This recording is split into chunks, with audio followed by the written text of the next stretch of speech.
In 2024, and after having lost all hope in my 14-year-old manga series getting some proper international recognition, I decided to try and market the manga by creating fake anime screen caps of some of the scenes. And you can hear all about it in detail in a video I made at the time. It made good numbers, for me at least, so maybe you'll enjoy it. After doing the same thing in 2025, I realized that these could make good art books. My manga volumes are what I'm most proud of, but when I want to gift someone who doesn't read manga books of mine, art books are the best, because they're just some pictures and quotes here and there. Still, I felt like this is the book that I'm going to end up gifting the most, because it's from the manga story, but in a format that is easy to digest and a look that is familiar to most people by now. So I made up my mind and I started designing. Now listen, after having decided on the title, I came up with the best looking logo, but I couldn't use it because it just didn't fit on the cover. I also did a ton of research on Japanese art books because design isn't my strongest forte, not even medium strength. So I had to look into many examples and then brainstorm with my designer friend. And in the end, I landed on this design. Simple, minimal, and all screen caps are surrounded by black, kinda like a screen or TV maybe. Speaking of design, InDesign. The new printer needed the files to be submitted as PDFs done in InDesign, and I've never used that. So, on a weekend, while tending my sick pet rabbit who I now know was dying, I learned InDesign, rearranged the thing from Clip Studio Paint to InDesign, and did the test print. 2 months later, it was a reality. And so, this is it. It printed really nicely. I still can't believe that that idea I had in passing is now a reality in my hand. This is the front cover, just one of the screen caps that is inside. I went with this one because this one means a lot to me. The scene itself, it was like one of the first scenes I drew as manga style.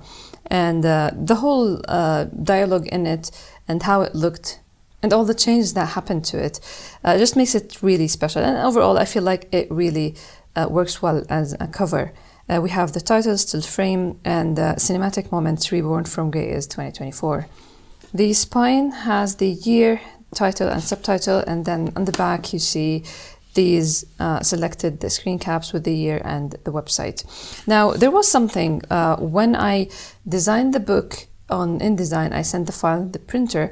They told me that the blacks are all like full on 4 colors. Now, CMYK printing use 4 ink, cyan, magenta, yellow, and black to produce all colors. Like, it's all about percentages. And they told me that having all colors, like all 4 colors in high percentages to produce black makes rich black, but it's like too much ink. They fear for the paper, they fear for the drawings that are in the middle.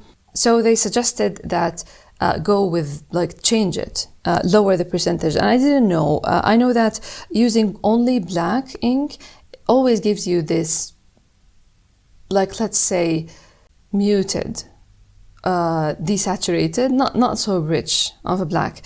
So I asked them, like, I really appreciate that they problem solved this, because they went back and forth, and in the end they gave me specific percentages of the CMY and K to produce this good black that looks rich, isn't really that pale, but also not as rich as the percentage that they were worried about. As you can see, it printed really nicely. It looks so much like the drawing on screen. It's unreal. Everything printed really nicely. This is, like, look at this green, lush green.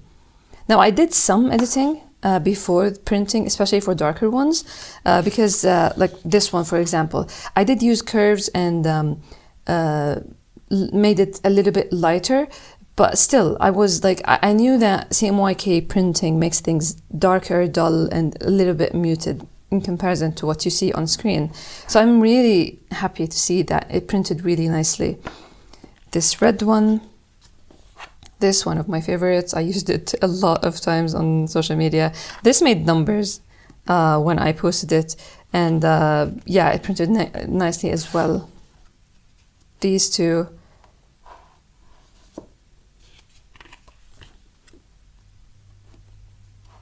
Like even this, for example, here, it's really dark, but you can still make the details. So I'm really happy about how this printed. Every time I flip through it, I just feel really satisfied.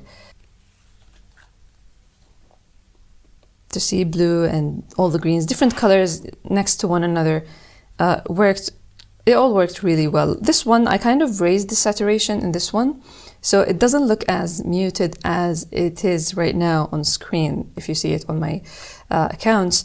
And I feel like the desaturated one works well for the atmosphere, the foggy, rainy atmosphere, but I kind of raised the saturation because I was worried about the CMYK printing as usual. It's not that bad, like when you see it like this, but if you compare it, you can maybe feel that it works better with muted colors. These two, look at that, they printed really well, like they're just like this screen. I'm gonna keep repeating it, like look at these are dark ones, and you can just see them clearly.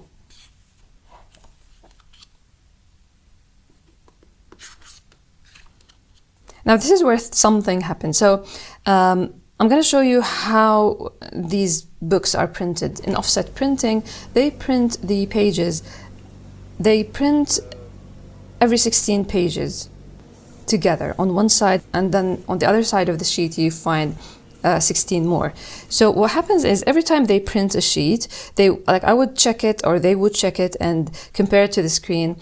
And when they have all these different illustrations, they try to work with how, like, percentages of the yellow, for example, or the magenta, change those so all 16 look good. This is the tricky part about offset printing. So what happens is one side of the sheet, they played around with the colors, raising the magenta, for example, and then on the other side, like this one, this is the other side, and they needed to like lower the red, the magenta, or maybe increase the green or the blue, which resulted in this, as you can see. So for the future, they are going, like they told me that for the future, when you have a scene like this, try to like point it out, tell us that this scene should need to look together, so we can find a workaround for it to look the same. But we didn't know, they didn't know, I didn't know, and this what happened. And it's just out of our hands, honestly. It happened before, like if you compare side by side a certain scene that is like repetitive, you might find that this side is like kind of yellow and this side is kind of red, but this here is kind of really apparent because it's grayscale. So whatever color you raise is gonna like pop out. You're gonna see it first thing.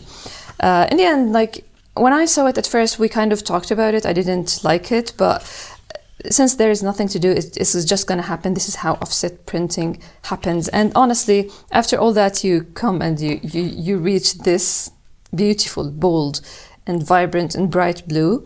You can't really like you're getting the story behind the scene, and you're greeted by this one, so it's all good, I guess.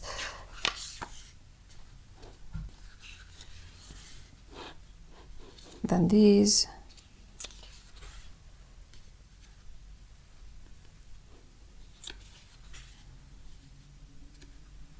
Like even here, if you look closely, you can see that this part, like I use the same shading, but you can see this one is red, this one is yellow. And these things, usually I don't like to point out these things because you won't see them, honestly. I guess the grayscale one is noticeable, but these things, people don't see them. But my whole objective with these videos is to share more about what offset printing is, in hopes that other people who get into this craft and into this field know what to expect and know what you can actually argue when something goes wrong and what you can't, because this is just the printing process and how things are. But overall, I'm really happy with, like, usually greens and blues don't print so nicely, but they print very nicely here. And they did a great job with everything, honestly. Like even the reds here, look at that. Every time I skim through, again, every time I flip through this book, I smile because I can't believe, like, it was just a passing idea and it all came together really nicely. Design-wise, color-wise, printing-wise, and this is the last one. I really wanted something minimal, so this is the table of content. It's just each screen cap appear in which chapter, and no titles, nothing. It's just like slapped there with the chapter title and the page number. And in the end, you get this, the whole idea of how it was born, and some links. And I feel honestly, overall, it works well, and I really hope that I'm able to work on the 2026 one this year and also release it as a book. This is the same, it has the same thumbnail, and then I'm just gonna silently flip through it.